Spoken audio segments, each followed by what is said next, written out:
Hello friends, welcome to my YouTube channel IAS Yatra. Friends, आज का topic है मानव अधिकारों के बदलते प्रतिमान। आज के वीडियो में हम जानेंगे कि ये चर्चा में क्यों है और इसके विषय में सब कुछ। तो फ्रेंड्स, यदि आपने मेरे चैनल को अब तक सब्सक्राइब नहीं किया है तो प्लीज़ सब्सक्राइब कर लीजिए और बेल आइकन को दबा दीजिए ताकि इसी तरह की वीडियो नोटिफिकेशन आप तक जल्द से जल्द पहुँच सके। तो friends, very important topic for UPSC mains point of view. तो हम जानेंगे इसके विषय में। तो चलते हैं फ्रेंड्स अपने वीडियो की ओर और सबसे पहले जान लेते हैं कि हम क्या बात करने जा रहे हैं। तो इस एडिटोरियल में the Hindu, the Indian express और बिजनेस लाइन आदि में प्रकाशित लेखों का विश्लेषण किया गया है।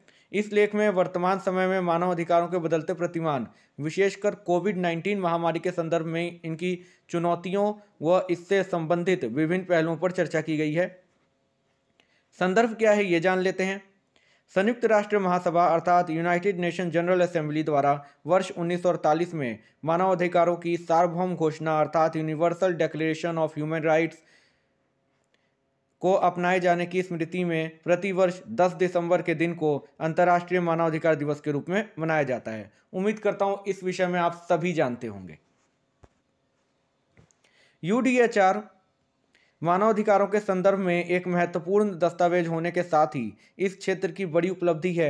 यह उन अविच्छेद्य अधिकारों की घोषणा करता है जिन्हें हर किसी को एक मनुष्य होने के नाते बगैर उनकी जाति, रंग, धर्म, लिंग, भाषा, राजनीतिक या अन्य विचारधारा, राष्ट्रीय या सामाजिक मूल, संपत्ति, जन्म या किसी अन्य स्थिति के भेदभाव के प्राप्त करने का हक है। यह दिन यूडीएचआर के मूलभूत योगदान के साथ मानव अधिकारों की अविच्छेद्यता और सार्वभौमिकता के महत्व को भी रेखांकित करता है। हालांकि वर्तमान में विश्व भर में विशेषकर विकासशील देशों में मानवाधिकारों की अवधारणा और इसकी सार्वभौमिकता को पूरी तरह प्राप्त नहीं किया जा सका है।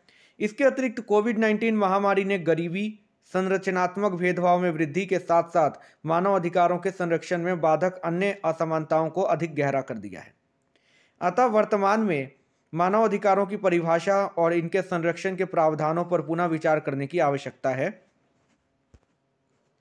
मानव अधिकारों का विकास। तो नागरिक और राजनीतिक अधिकार, पहली पीढ़ी के अधिकार, उसके विषय में बात कर लेते हैं पहले।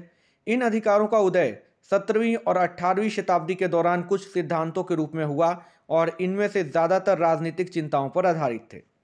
इन अधिकारों के दो केंद्रीय विचार थे: व्यक्तिगत स्वतंत्रता और राज्य की निरंकुशता से लोगों की रक्षा।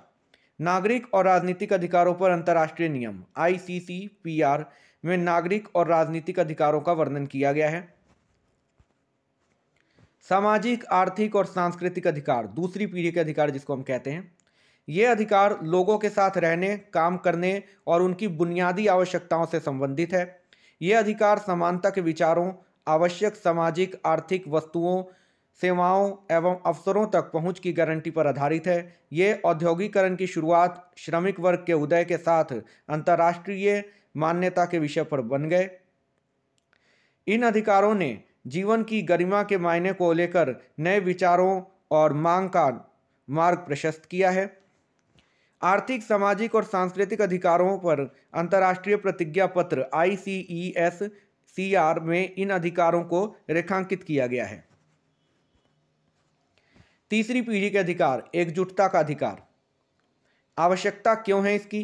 कोविड-19 महामारी ने हमें ऐसा बहुत ही बाधाओं के बारे में परिचित कराया है जो दूसरी पीढ़ी के अधिकारों के लिए एक चुनौती बन सकते हैं।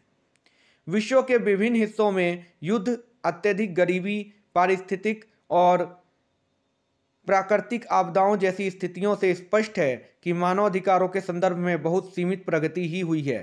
फ्रेंड्स, उम्मीद करता हूं कि आप मेरी बातों को समझ रहे होंगे और यदि आप मेरी बातों को नहीं समझ पा रहे हैं तो इस वीडियो को दोबारा से देखने की कोशिश कीजिएगा और यदि आपके कुछ सवाल हैं तो उनको कमेंट सेक्शन में पूछिएगा, हमें उसका आंसर देने में खुशी होगी। तो आगे चलते हैं। इन कारणों से मानव अधिकारों की एक नई श्रेणी की मान्यता को आवश्यक बना दिया है। फ्रेंड्स, मैं यहाँ बात कर रहा हूँ कि ये जो हमने पहली पीढ़ी के अधिकार और दूसरी पीढ़ी के अधिकारों के विषय में हमने बात की, जैसे ये, और जो दूसरी पीढ़ी के अधिकारों के विषय में हमने बात की, ये मौजूद हैं। और ये जो तीसरी पीढ़ी के जो अधिकार हैं, जो एकजुटता का अधिकार जिसके विषय में हम बात कर रहे हैं, इसकी आवश्यकता क्यों है, उसके विषय में यहाँ बात की जा रही है। उम्मीद करता हूँ कि आप मेरी बातों को समझ रहे होंगे। एकजुटता का अधिकार, तीसरी पीढ़ी के अधिकारों का वैचारिक आधार एकजुटता का है। तीसरी पीढ़ी के तहत सामान्य रूप से सबसे अधिक शामिल किए जाने वाले विशिष्ट अधिकारों में से कुछ निम्नलिखित हैं। तो कौन कौन से अधिकार हैं उसमें देख लेते हैं। विकास, शांति, स्वस्थ पर्यावरण, मानव जाति की सामूहिक विरासत के दोहन को साझा करना, संचार और मानवीय सहायता आदि। एकजुटता के अधिकार से जुड़ी चुनौतियां क्या हैं ये जान लेते हैं। व्यक्तिगत उन्मुखता, कुछ विशेषज्ञ इन अधिकारों के विचार के खिलाफ हैं क्योंकि ये अधिकार सामूहिक हैं, समुदायों या पूरे राज्य द्वारा धारण किए जाने के अर्थ में। उनका तर्क है कि मानव अधिकार आंतरिक रूप से व्यक्तिगत हैं या केवल व्यक्तियों द्वारा ही धारण किए जा सकते हैं। उत्तरदायित्व, चूंकि तीसरी पीढ़ी के अधिकारों की रक्षा का उत्तरदायित्व राज्य का ना होकर अंतर्राष्ट्रीय समुदाय का है, तो ऐसे में इनके प्रति जवाबदेही की गारंटी देना असंभव है। आगे की राह क्या है इस विषय में बात कर लेते हैं।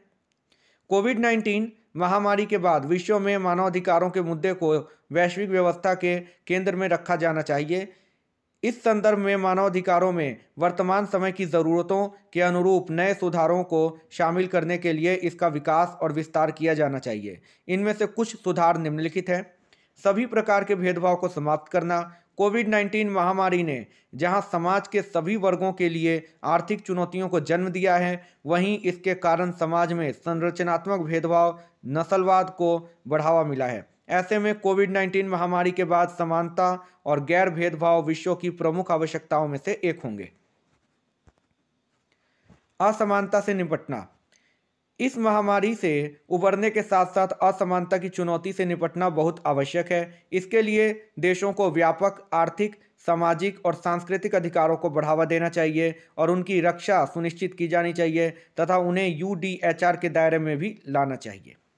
भागीदारी और एकजुटता को प्रोत्साहित करना, मानवाधिकारों की रक्षा के लिए यह बहुत ही आवश्यक है कि समाज के विभिन्न वर्गों और क्षेत्रों से आने वाले लोगों को उनके अधिकारों के बारे में जागरूक किया जाए तथा उन्हें अपने अधिकारों के लिए खड़े होने के साथ ही दूसरों की स्वतंत्रता का सम्मान करने के लिए प्रोत्साहित किया जाए।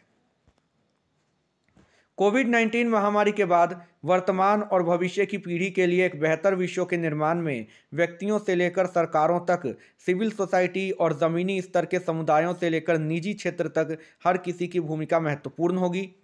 सतत विकास को बढ़ावा, मानव अधिकार सभी सतत विकास लक्ष्यों एसडीजी गोल्स, उम्मीद करता हूँ आप उसके विषय में जानते होंगे, पर होने वाली प्रगति से प्रेरित है और एसडीजी गोल्स मानवाधिकारों की प्रगति से। ऐसे में मानवाधिकार एसडीजी एजेंडा 2030 और पेरिस समझौते को इस महामारी के दुष्प्रभावों से उबरने की नीतियों के लिए आधारशिला के रूप में अपनाया जाना चाहिए ताकि समाज के किसी भी वर्ग का कोई भी व्यक्ति इनमें से पीछे ना रह जाए।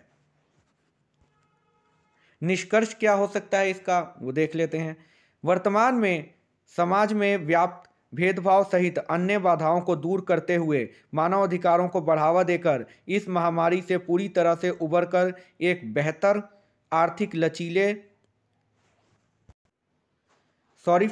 यहाँ अधिक लचीले है, न्याय संगत और टिकाऊ विश्व की स्थापना की जा सकती है।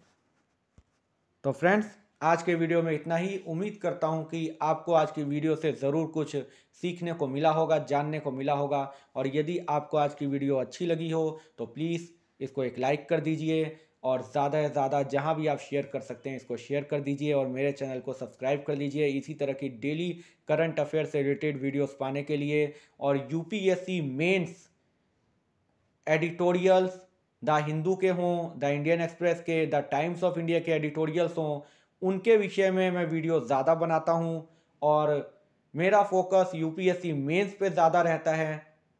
साथ साथ में मैं करंट अफेयर्स के भी वीडियो लाता हूं, लेकिन यूपीएससी मेंस पर मेरा फोकस ज़्यादा है क्योंकि अभी जनवरी 2021 में यूपीएससी मेंस आने वाले हैं, तो इसलिए मेरा फोकस उस पर ज़्यादा है। उससे जुड़े हुए क्वेश्चन आंसर, जो संभावित क्वेश्चन आंसर हैं जो यूपीएससी मेंस जनवरी 2021 में आ सकते हैं, उनके विषय में मैं ज़्यादा बात कर रहा हूँ। उस पर मैं कई वीडियो ला चुका हूँ जो संभावित क्वेश्चन आंसर हैं और ये भी आज का जो वीडियो है वो उसी से रिलेटेड था और इस तरह के क्वेश्चन आने की संभावना काफ़ी ज़्यादा रहती है। तो फ्रेंड्स, आज के वीडियो में इतना ही। Thank you for watching, take care, goodbye, अपना ख्याल रखिए और एग्ज़ाम की तैयारी कीजिए। Thank you friends.